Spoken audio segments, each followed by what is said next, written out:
Es el año 1962 en Nueva York. Tony Lip trabaja en el mítico cabaret Copacabana. Un hombre llega al lugar y Tony escucha como el señor, llamado Gio, pide que le cuiden su sombrero con mucho cuidado. Él se las ingenia para conseguirlo, sobornando a la recepcionista. Después, ya que en eso consiste su trabajo, controla una situación que se estaba saliendo de madre. Pasan las horas y el negocio está a punto de cerrar. Gio enfurece al no encontrar su sombrero donde lo dejó y amenaza con quemar el local. Algo que finalmente no pasa. Pero sí es cierto que Tony y sus compañeros son informados de que el Copacabana cerrará sus puertas por 2 meses para remodelarlo. Por lo tanto, Tony no tendrá trabajo por ese tiempo. Horas más tarde, Tony le devuelve el sombrero a su dueño, alegando que lo había encontrado extraviado. El hombre quiere compensarle, pero el otro le dice que tal cosa no hacía falta, hasta que finalmente acaba aceptando el dinero.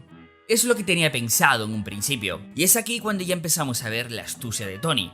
Llega a su casa agotado y trasnochado, y es hora de descansar, aunque no consigue dormir muchas horas por culpa de los gritos de sus familiares, quienes ven un partido de béisbol en su casa. Mientras tanto, 2 hombres están acabando un trabajo de fontanería en la cocina, y Tony está pendiente de ellos todo el rato, pues no confía en estos. Dolores, su esposa, les ofrece una bebida, pero dicho gesto no le gusta a su marido, quien acaba deshaciéndose los vasos después de que los hombres se marcharan. Y es que a pesar de ser italoamericano, Tony es racista, al igual que los suyos. Menos su esposa, que se da cuenta de lo que hizo y recoge los vasos de la basura. Después, en el almuerzo, Tony le cuenta a los demás que el Copacabana estará cerrado por un tiempo y que está buscando empleo, y dándose así que el hombre se atreva a todo. Esa misma tarde, en una cafetería, Tony apuesta con otro sujeto quien come más hot dogs. Cuando llega a casa, le cuenta a su esposa que perdió la apuesta y con ellos $50. Esta se enfada, pero todo era mentira. Tony había ganado. En ese momento el teléfono suena. Es su jefe. Un doctor estaba buscando un chofer y el hombre lo había recomendado. Tony llega a un precioso teatro para realizar la entrevista. Cuando llega su turno, se da cuenta que dicho lugar es el hogar del que podría ser su jefe. Minutos después conoce al doctor Shirley, que para su sorpresa resulta ser afroamericano, con aspecto extravagante. Shirley en realidad no es doctor, sino músico, y está a punto de empezar una gira por la América profunda del sur del país. Sin rodeos le pregunta si tiene algún problema en trabajar con una persona de color. Tony, fingiendo, le dice que no, y que tiene amigos negros también. Esto último es mentira, pero Tony necesita mantener a su familia, pues el sueldo que le ofrece el hombre es muy bueno. Aunque el interés de este cambia cuando Shirley le cuenta que el empleo no solo consistirá en ser chofer, sino que también tendrá que lavar su ropa y servirle. Tony no está dispuesto a hacer tal cosa, y en tal caso que acepte el trabajo únicamente lo llevará de un punto a otro, y no por $100 tal y como estaba previsto, sino por 125 semanales. Y de este modo acaba la entrevista. Al salir de allí, Tony necesita un trago. El cantillero le informa que Oggy está en el reservado y que quiere verlo. Oggy es un mafioso que le ofrece a Tony un trabajito. Tenía que ser algo bien delicada la propuesta como para rechazarla, ya que no está pasando por su mejor momento económico. Tanto es así que ese día acude a una casa de empeño para empeñar su reloj. Al llegar a casa le cuenta a su esposa que Shirley no es realmente un doctor, sino un músico negro. Escuchando esto último, Dolores sabe que su marido no llegará a trabajar con él en caso de que sea elegido, debido al color de su piel. A la mañana siguiente, Shirley despierta al matrimonio con una llamada, y este le pide a Tony que le pase a su mujer. Y aquí el hombre le solicita permiso para que su esposo lo acompañe por 8 semanas, además de que acepte pagarle $125 por semana. Por supuesto, dicho sueldo hace que Tony acepte. Antes de iniciar el viaje, el hombre recibe la mitad de su pago por parte de la discográfica y les advierten que el resto será dado al finalizar el trabajo para que de esta forma lo termine. Además, si en tal caso Shirley falta algún show, no recibirá el pago final. También le entregan un libro que necesitará para el recorrido. Esto informa a la persona afroamericana dónde puede hospedarse cuando viaja al sur del país, debido al alto nivel de racismo en la zona. De esta forma se despide de su cuñado, de sus hijos y también de su esposa, quien antes le pregunta por ese librito que lleva en la mano. Este le explica lo que es, y la mujer se sorprende diciendo que no puede creer que exista algo así. De este modo se despide su marido, le pide que le escriba cada vez que pueda y le entrega unos emparedados para él y para Shirley. Además le recuerda lo mucho que le quiere y también le advierte que espera que llegue para Navidad, o si no, que no vuelva. Antes de comenzar el viaje, Tony conoce a los músicos que tocan con Shirley. Se guarda un cigarrillo en su caja y le pide uno a uno de ellos, para no gastar de los suyos. A estas aparece Shirley con su mayordomo. El hombre espera que Tony suba las maletas al maletero, pero este, por supuesto, no lo hace. Y de esta forma comienzan el viaje. Por el camino, Shirley le dice a Tony que siempre que lleguen a una ciudad debe verificar que el piano sea un Steinway, pues es lo que dice el contrato. Además debe disponer de una botella de whisky cada noche. Luego Shirley le pide a Tony que apague su cigarrillo, que es malo para los pulmones y que no lo soporta. Este lo hace de mala gana y para fastidiarlo se come el emparedado que era para él, sin decirle nada. Y así, después de una breve pausa en un restaurante para almorzar y una estúpida conversación por parte de Tony sobre la comida, siguen su camino. Pero no tarda mucho en parar de nuevo, porque Tony necesita orinar. A Shirley no le gusta que lo haga en medio de la carretera, pero a este le da igual. Ya están en Pittsburgh y por la noche, Tony observa cómo los músicos se divierten mientras que Shirley está solo en su habitación, tomándose una botella de whisky. El día de la actuación, Shirley le hace saber su preocupación por la forma de hablar de este, ya que él toca para gente muy culta e importante. El otro le responde que ya tiene sus problemas como para preocuparse por lo que los otros piensan de su manera de hablar. Shirley le dice que puede ayudarle con ello, pero a Tony le da igual y lo rechaza bruscamente. Luego, por primera vez, lo ve tocar, algo que lo deja sorprendido. Esa noche después de la actuación, Tony está jugando y apostando con otros conductores. Shirley lo ha estado buscando y reprende su actitud. Además le dice que si necesita dinero que se lo haga saber. Tony le dice que es más divertido ganarlo, pero el otro le recuerda que también puede perderlo. A lo que Tony responde que es imposible, pues nunca pierde a los dados y cartas.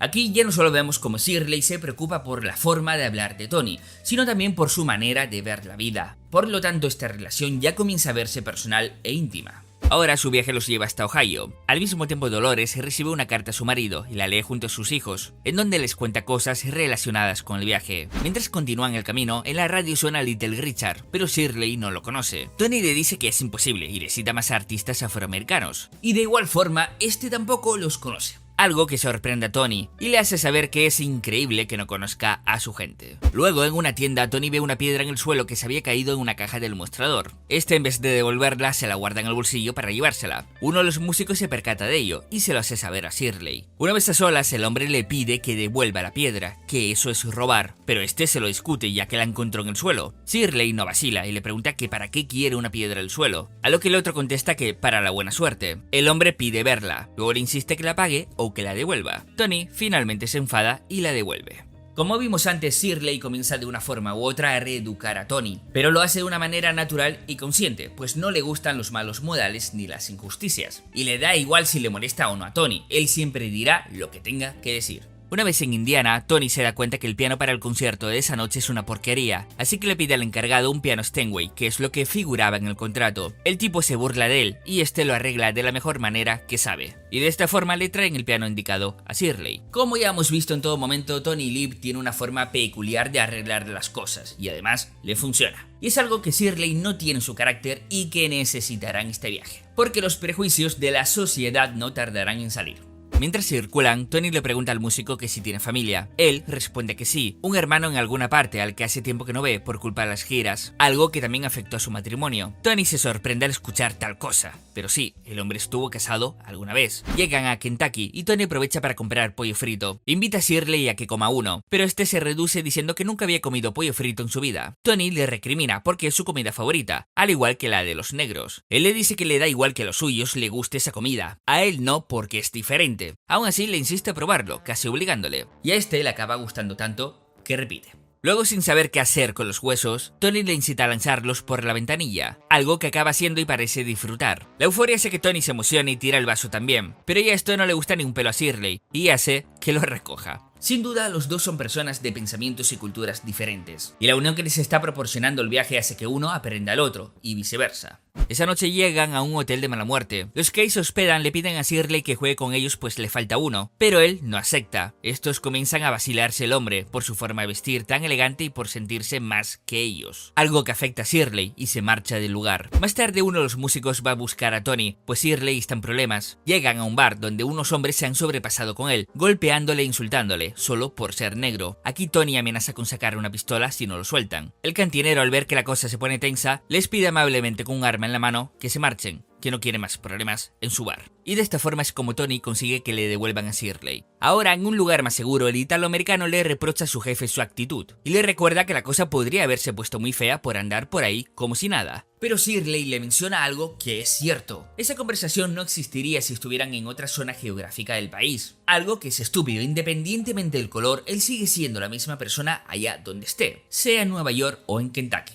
Aún así, Tony se preocupa por él y le prohíbe que vuelva a hacer tal cosa, aunque a Shirley le preocupa más saber que su chofer tiene un arma escondida, pero Tony le dice que lo de antes había sido un farol para salir bien parados de aquel lugar. Al día siguiente, en medio del viaje, pasa lo que todo conductor se teme: el vehículo se avería. Tony se dispone a arreglarlo, y mientras lo hace, Shirley sale del coche para estirar las piernas. Aquí se da cuenta que los trabajadores del campo lo miran extrañados, al ver que un hombre blanco trabaja para un hombre negro, mientras ellos están en esas condiciones. Ahora en Carolina, Carolina del Norte. Aquí el músico es tratado de forma despectiva y racista por el anfitrión, porque este quiere usar el baño, pero el hombre le indica que el suyo está en la letrina fuera de la casa. Y esto a pesar de haber cenado en la misma cena y haber escuchado a Shirley tocar para ellos. Y es que el prejuicio es el amigo de la hipocresía. Él se niega y le dice que prefiere ir al hotel, y el otro le menciona como si nada que no hay ningún problema, que lo esperarán. Se van. Tony no entiende por qué tanto rollo con todo aquello por mear, cuando lo puede hacer en un árbol, a lo que Shirley le responde que no es un animal para orinar en el bosque. De vuelta al lugar, Tony habla con los músicos y le dice que no entiende cómo ahora Shirley puede reír y darles la mano después de todo, y resalta que si a él lo hubieran obligado a mear fuera, se habría meado en el puto salón. Los músicos le advierten que no cause problemas, que aún queda gira por hacer y un contrato por cumplir. A la mañana siguiente, Shirley ayuda a Tony a escribir una carta de amor a su esposa, pues la que le había escrito previamente era fría y sin emoción, además tenía muchas faltas ortográficas.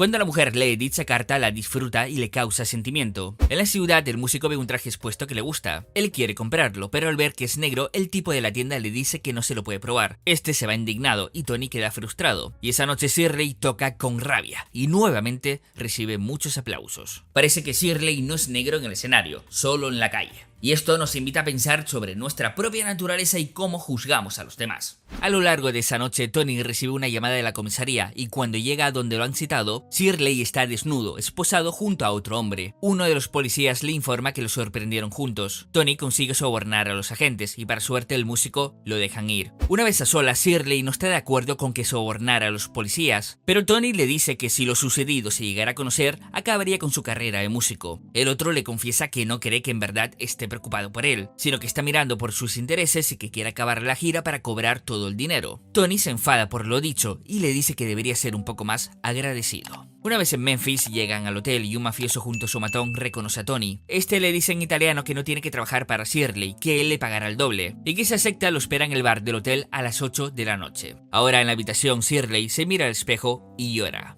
El hombre está roto por dentro de tanto desprecio. Son las 8 de la noche y Shirley se presenta en la habitación de su chofer. Este sabía hablar italiano y había entendido toda la conversación con el mafioso. Por ello le propone aumentarle el sueldo, pues está haciendo un buen trabajo. Tony no acepta esto, pues lo acordado eran 125 semanales. Además le dice que no iba a ninguna parte, que simplemente iba a comunicarle al otro que no aceptaba su oferta. Esa misma noche Tony cumple con su palabra y se reúne con Shirley en el hall del hotel. Y aquí tienen una interesante conversación. El músico le cuenta que a pesar de su talento, la discográfica le había persuadido para tocar música popular, pues nadie aceptaría a un negro tocando música clásica. Tony le dice que menos mal que fue así, pues nadie podría tocar la música que él hace y cómo la ejecuta. Shirley se siente halagado, pero le recuerda que no todo el mundo puede tocar a Chopin tal y como él también hace. El viaje continúa y el músico sigue ayudando a Tony con las cartas de amor, y mientras tanto su relación comienza a convertirse en una verdadera amistad. Shirley continúa tocando, la gente continúa siendo racista, pero el otro no para de tocar. Cuando llegan a Mississippi los detiene la policía. Al ver que Tony trabaja para un negro, el oficial le pregunta de dónde es. Le dice que es italiano y el otro le responde que con razón trabaja para un negro. Tony muestra sus mejores dotes y golpea al policía. Luego los meten en la cárcel. Una vez aquí, Shirley entiende por qué han encerrado a su chofer, pero no a él. Por ello, entre burlas por parte de los agentes, les recuerda sus derechos y exige su llamada. Luego le reprocha a Tony lo que hizo y la situación en la que le ha metido. Aunque esto es un gesto muy egoísta por parte de Shirley, ya que él no ha parado de meterse en problemas en todo el viaje, y siempre ha sido Tony el que lo ha ayudado. Los agentes reciben una llamada y el gobernador les ordena que liberen a los hombres, pues había sido el mismísimo Bobby Kennedy, el hermano de John Kennedy, el que los ayudó a salir. Pero Shirley está enfadado por haber molestado personalmente al fiscal general de los Estados Unidos y a su hermano, el presidente. Y todo por alguien que no supo guardar la calma. Tony le dice que eso da igual, que para eso están, pero Shirley no vacila y le recuerda que están ocupados con cosas más importantes, como cambiar la sociedad del país. Y entre reproches, Tony le comenta que es más negro que él, ya que no sabe nada de su propia gente, ni lo que comen, ni su forma de hablar, ni cómo viven. Shirley lo manda a parar y se baja del vehículo. Le había dolido lo que le dijo Tony, porque en verdad tenía razón. Bajo la lluvia, le dice que él vive en un castillo solo, que los blancos le pagan por tocar el piano para que así se sientan más cultos, pero que al bajar del escenario vuelve a ser un negro más para ellos. Pero al mismo tiempo sufre porque su propia gente tampoco lo acepta, porque tampoco es lo suficientemente negro por moverse entre blancos. Por lo tanto, no es negro para algunos ni blanco para otros. Definitivamente no sabe lo que es. Tony siente lástima por él, porque ahora conociendo su vida y situación, sabe que es verdad. Llegan a un motel de mala muerte, el más cercano que marcaba el Green Book. Shirley quiere ayudarle con la última carta, pero cuando la lee se da cuenta que Tony la había escrito muy bien, y se sorprende. Llegan a Alabama para su última presentación. Esa noche uno de los músicos le dice a Tony que si recuerda el día en el que preguntó por qué Shirley hacía esto, de moverse entre blancos, y le contesta ahora que no solo basta con ser un genio, sino que también se necesita valor para cambiar el corazón de la gente. Don Shirley no hacía esto por dinero, sino para aportar su granito de arena al cambio, tal y como hacían otros en la época. Muhammad Ali, Martin Luther King, Malcolm X, todos a su manera luchaban por el cambio. Y aquí tenemos un claro ejemplo de ello cuando al músico le prohíben cenar en el salón principal. Este se molesta y le dice que si no lo dejan cenar en el lugar, no tocará. El encargado habla con Tony y le pide que le convenza de tocar, pero el hombre lo sigue tratando mal y Tony intenta golpearlo. Shirley lo detiene y acepta tocar, pero ahora es Tony el que no quiere y le pide salir del lugar. El hombre les increpa hasta la salida, exigiendo que Shirley toque, pero ellos no lo escuchan y se van. Luego paran a comer y en el bar todos miran raro a Shirley, por su forma de vestir y andar. En la barra el hombre saca un fajo de billetes y alguien se percata de ello. Luego de la cena la camarera anima al músico a tocar un poco. Todos se sorprenden, y aquí el hombre se da cuenta de que ahí también lo admiran. Luego la banda se une y montan un buen espectáculo. Una vez acabada la fiesta, los dos hombres salen del lugar y Tony se percata de algo. Toma su pistola y dispara al aire. Los sujetos que los esperaban para atracarles corren. Shirley le dice que sabía que tenía un arma. Ya de regreso a Nueva York los vuelve a parar la policía, pero esta vez es para informarles que tienen una rueda pinchada. Es increíble cómo en el mismo país la mentalidad haya sido tan diferente de un lugar a otro. Aunque hay que aclarar que los estudios han demostrado que el racismo, a pesar de ser ancestral, no es innato en el ser humano. Los niños hasta los 5 años carecen de prejuicios raciales. Básicamente se ha concluido que esta actitud se presenta por dos razones: la diversidad del entorno y la actitud de los padres. En otras palabras, es una actitud aprendida. Y cuando adoptamos dicha actitud, nuestro cerebro cambia. Concretamente la zona que usamos para procesar emociones y toma de decisiones. En esta zona la amígdala juega un papel muy importante en esa expresión del prejuicio racial. Esta zona del sistema límbico, una de las más primitivas de los vertebrados complejos, tiene que ver con reacciones como el miedo y la ira, y desde el punto de vista evolutivo han tenido una gran importancia para nuestra supervivencia como especie. Por eso ese desprecio que se muestra en la actitud está basado en el miedo, y de ahí el prejuicio. Por ejemplo, miedo a que el inmigrante venga a mi país a robarme el trabajo, cuando uno mismo que nació aquí y vive aquí también puede robarme el trabajo. Y por razones como esta también vemos a inmigrantes racistas con los de su misma etnia. Ya en casa, Tony le invita a pasar la Navidad con él y su familia, pero Shirley no acepta y se va. Tony se reencuentra con su esposa y la familia, quien es recibido con mucho cariño. En cambio, Shirley se siente solo, pero el viaje le había cambiado y decide hacer algo que nunca antes había hecho por placer: juntarse con gente. Shirley llega por sorpresa al hogar de los Vallelonga y Tony se lo presenta a su familia, que lo acogen de buena manera. Dolores por fin lo conoce en persona y lo abraza, y también le da las gracias por ayudar a su marido a escribir las cartas. Él sonríe y de esta forma todos pasan las Navidades juntos. A Don Shirley le pagan por tocar en salones de gente adinerada, educada y exquisita, capaces de contemplar su talento, pero es mejor que no trate de mezclarse con ellos más allá de la exhibición. La hipocresía de los más cultos, de aquellos que dicen abrazar la diferencia pero saben que hay un límite que no se puede cruzar, porque son personas sabias que critican el machismo, el racismo y la homofobia, pero también elitistas que no dejarán que su élite se tambalee. Porque esta historia, más que tratar el racismo, en verdad muestra la hipocresía de la sociedad. Y de eso también se contagia Don Shirley en su afán de superación, de no ser un negro más. Aunque en el fondo es consciente de su realidad. Porque tal y como dijo una vez, cuando se baja del escenario sigue siendo uno más. Por otro lado, Tony Lip tampoco encaja en esa élite a pesar de ser blanco. Él también tiene su etiqueta, la de italoamericano, descendiente de migrantes y por consiguiente de clase obrera. Todo lo visto aquí podemos moverlo a nuestra sociedad actual. Bien es cierto que no vivimos en los Estados Unidos de esas décadas, pero todavía vivimos en un mundo en el que se excluye por procedencia y género. Es decir, siempre llevamos en nuestra frente una etiqueta pegada. Porque así funciona nuestra sociedad, tenemos que etiquetarlo todo. A pesar de que esto nunca cambia a la persona. Vuelvo a repetir, Shirley era la misma persona educada y talentosa en cualquier sitio de los Estados Unidos. La historia de estos dos hombres no pone el dedo en la llaga, no muestra la imagen más cruda del racismo, pero sí la más normalizada, silenciosa y quizás la más peligrosa.